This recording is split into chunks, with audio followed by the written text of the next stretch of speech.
Hey, what's up? Welcome back dito sa ating channel dito sa Mobs TV. Alright, so tayo nagbabalik muli mga babaeng para sa isa na namang reaction video at ngayon ay pag-uusapan natin ang balita mula sa channel ni Philippines Trending News. Sabi nga po niya dito, Amerika dumating na, pinasok ang West Philippine Sea. President Marcos nagpanik na ang China. Aalamin natin to at pag-uusapan. Pero syempre bago ang lahat, don't forget to subscribe sa channel ni Philippines Trending News. Nandiyan sa ibaba ang full video link. I-click nyo lang po at subscribe at supportahan natin ang kanyang mga video uploads. At kung ikaw ay bago pa lang po dito sa ating channel, please huwag nyo naman pong kalimutan pakilike po ang ating video. Subscribe na rin po sa ating channel at syempre i-click ang notification bell para ma-update kayo sa mga latest video uploads natin. Shoutouts tayo sa mga bago natin subscribers dyan. Maraming salamat sa inyong suporta. At syempre huwag na natin patagalin. Umpisahan na natin to. Let's go! Sa mga karagdagan pang balita, iginiit ng Department of National Defense na walang karapatang magkomento ang China sa mga military decision ng Pilipinas sa loob ng teritoryo nito. Ito ay... diba, marami nga silang komento sa mga ginagawa ng Pilipinas, lalo na diyan sa Batanes ngayon, plano nga na magtayo ng mga base militar, Masyadong nagiging paranoid itong China sa mga ginagawa ng Pilipinas, masyadong dinidiktahan nila ang Pilipinas. Ayaw nilang may ginagawang kakaiba ang Pilipinas pagdating sa depensa ng Pilipinas, talagang nababaliw na po ang China, mga kapatid. Ay, so tuloy natin. Matapos ngang magbabala ang China laban sa planong dagdagan pa ang presensya ng militar doon sa may Batanes, ang pinakahilagang lalawigan ng Pilipinas. Ginawa nga ng ahensya ang pahayag nito matapos sabihin ni Chinese Foreign Ministry spokesperson Wang Wenbin na ang Pilipinas ay dapat daw mag-ingat at huwag maglaro ng apoy sa pamamagitan ng paglalagay ng mga tropang sundalo ng Pilipinas malapit sa Taiwan. Subalit nanindigan naman ng Department of National Defense na ang Batanes... ano ba ang gusto nilang gawin ng Pilipinas? Diba? Karapatan ng Pilipinas yan. Sakop ng Pilipinas yung Batanes. Wala silang magagawa kung may ilalagay tayong mga base militar dyan. Kasalanan ba natin na yung Batanes malapit sa Taiwan? Diba? Hindi naman natin kasalanan yan. Ay teritoryo ng Pilipinas at ang China ay hindi dapat na nagbababala sa Pilipinas tungkol sa kung ano ang ginagawa nito sa loob ng sarili nitong teritoryo. Saad pa ng departamento na ang planong paglalagay ng mga karagdagan pang estruktura sa may Batanes ay partiyan ng Comprehensive Archipelagic Defense Concept para matugunan ang mga kakulangan sa defense sector sa ating bansa. Iginiit pa ng ahensya na dapat daw iwasan ng China na masangkot sa isang provocative rhetoric at mga aktibidad na nanggigiit na makakaapekto din ito sa kanilang kredibilidad. Una nga rito na nanawagan si Defense Secretary Gilberto Teodoro Jr. para sa development pa ng mas maraming mga sites doon sa Batanes matapos ngang isinagawa nilang inspeksyon sa may Naval Detachment Basco, sa Naval Detachment sa Mavoles, Itbayat Airport at maging sa multi-agency facility doon naman po yan sa may Mahataw. Samantala, kumuha po tayo ng mga karagdagan pang pag-uulat. Update po dahil yung 9 na araw daw na maritime patrol sa may Baho de Masinloc ng Philippine Coast Guard naging matagumpay. Mga barko naman ng Pilipinas nakaranas muli ng pangharas mula sa mga barko ng China. Muling nakaranas ng pangharas mula sa mga barko ng China ang mga barko ng Pilipinas sa bahagi ng West Philippine Sea. Ito ay sa kasagsagan na ikinasang 9 na araw ng maritime patrol ng mga barko ng Philippine Coast Guard sa katubigang sakop ng Baho de Masinloc Shoal. Makaranging pag-utos ni Philippine Coast Guard Commandant Admiral Ron Hilgavan ang pag-deploy ng BRP Teresa Magbanwa sa lugar upang tiyakin ang kaligtasan ng mga Pilipinong mangingisda doon. Sa ulat ng Philippine Coast Guard, mayroong 4 na mga barko ng China Coast Guard at 4 na Chinese Maritime Militia vessels ang kanilang namataang presensya sa lugar sa gitna ng kanilang isinagawang misyon.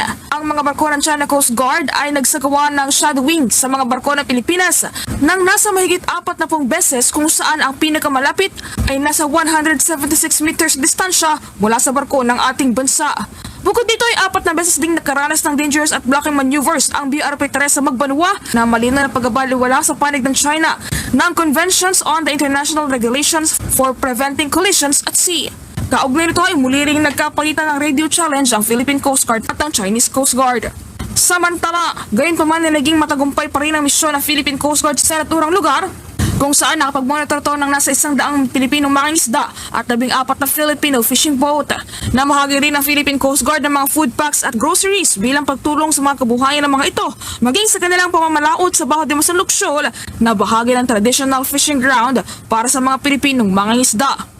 Kung maalala kaugnay nito ay una na rin iniulat ni Philippine spokesperson for the West Philippine Sea, Commodore Roy Vincent Trinidad, na batay sa kanilang pinakahuling monitoring ay aabot sa 3 beses ang insidente ng pangharas ng China Coast Guard sa mga barko ng Pilipinas ang naitala noong nakaraang taong 2023 sa kasagsagan niya ng 28 rotational resupply mission na matagumpay na ikinasa ng mga tropa ng militar sa West Philippine Sea.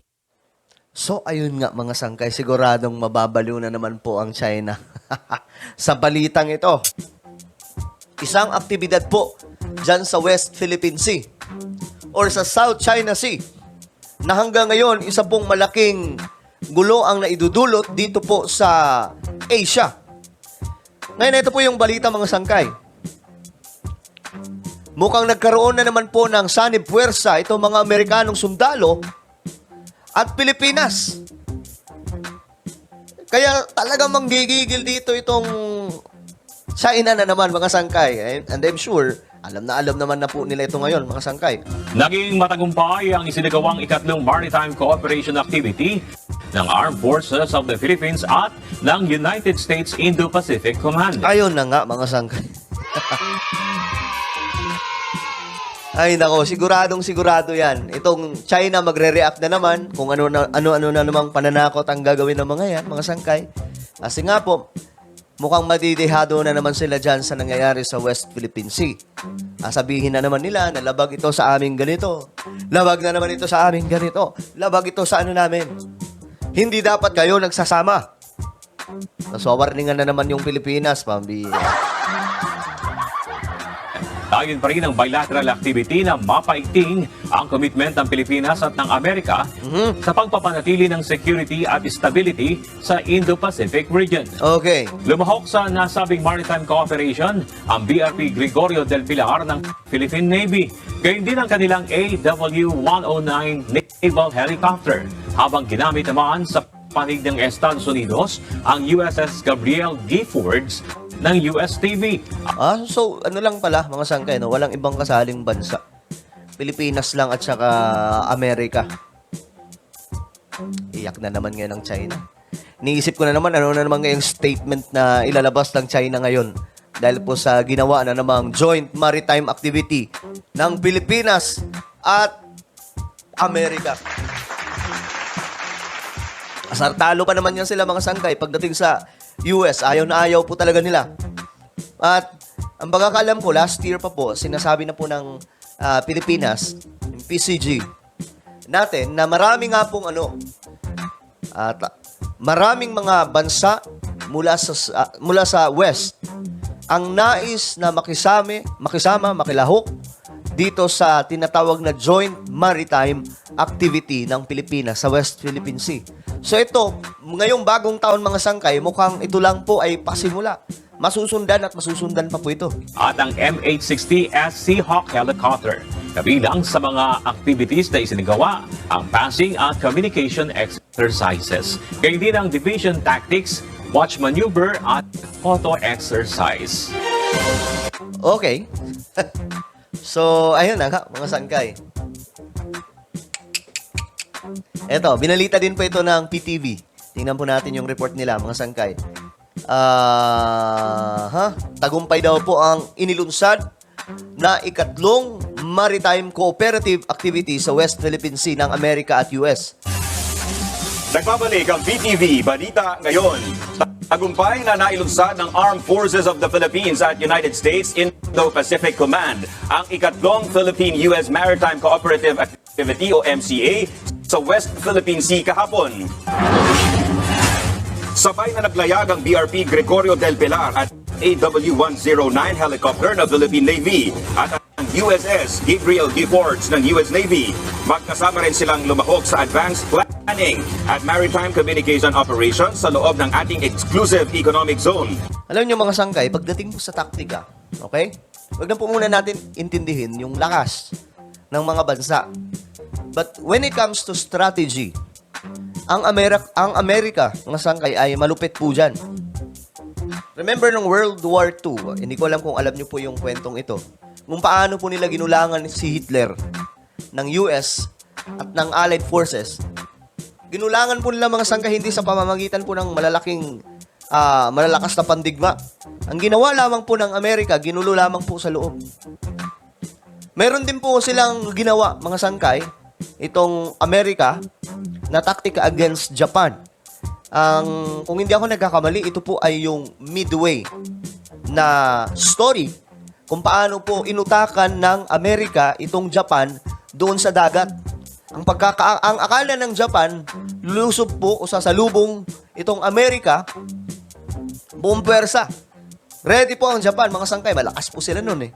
Ang ginawa pala ng Amerika, nagpadala lamang ng ilang mga jet fighter at ang hindi nila alam, sa bandang gilid o bandang likuran, ata yung hindi ako nagkakamali mga sangkay, doon po umatake itong mga Amerikano. Buong pwersa. Kaya natalo po sila sa digmaan na yon. So pagdating po sa taktika, mas may tiwala po ako sa US eh. Sa digmaan. Lalong-lalo na po pagdating po sa dagat. No? Mga warships nila, mga sangkay, hindi lang Okay, so dun po sa Battle of Midway po na yan, no, mga kababayan. Diyan po napalubog ng Amerika yung mga malalaking aircraft carrier ng Japan during those time, no. Isa lang po ata ang nakaligtas na aircraft carrier ng Japan. Pero yung kumbaga yung pinaka-flagship po na aircraft carrier ng Japan ay diyan po lumubog, mga kababayan, no. Sa Battle of Midway po yan. namang basta malalakas yan. Ginagamitan po nila ng utak kung sila po ay lulusob. Hindi po tulad po sa halimbawa na lang itong North Korea na pag meron po silang dada lang ng dada. Pansinin nyo ang Amerika, hindi po yan basta-basta naglalabas ng mga impormasyon pagdating po sa kanilang puwersa o sa kanilang sandatahan. Hindi nga, wala po silang kagaya ng ginagawa ng China, Russia, maging itong North Korea. Hindi po sila nagsasagawa ng tinatawag na, yung parada ng mga buong pwersa nila na ilalabas nila yung kanilang mga kagamitan. Show force pala, show of force. Kung tawagin. Showing. Bakit? Kasi, pag ginawa nila yun, makakakuha ng taktika or strategy ang kalaban. Ganyan po kauutak yung mga yan, mga sangkay. Sa pamamagitan ng aktibidad, mas pinagtitibay ang kasunduan ng dalawang bansa para sa seguridad sa rehiyon. Bukod sa paghahasa sa maritime capabilities ng ating mga puwersa, matapos ang halos isang dekadang paghihintay, makakatanggap na ng kompensasyon ang ilang displaced overseas Filipino workers. Okay, so ayun. Alright, so yung mga babayan, no? Ayun, anong masasabi ninyo, no? Dito sa ginagawa na to na hakbang ng China na kung saan bawat galaw ng Pilipinas, no? Like, yan nga, no? Panibagong mga pagpaplano na magkaroon ng mga base militar dyan po sa Batanes, no? Nagre-react itong China. No, what more kung yan pong side na yan ng West Philippine Sea, no, dyan sa mga banda ng Ilocos, ng Palawan, magtayo rin tayo ng mga base militar natin. Baka lalong magwala po itong China, no? I-comment down nyo dyan sa ibabangan yung mga opinion na natin yung pag-usapan, alright? So yan, muli maraming salamat sa lahat ng mga patuloy na kasuporta dito sa ating channel. At kung bago ka pa lang, please don't forget to subscribe, like, share, at comment dyan sa comment section. Kita-kits tayo sa ating next video. Ito muli ang inyong Kuya Mobs dito sa Mobs TV. Peace. I'm out.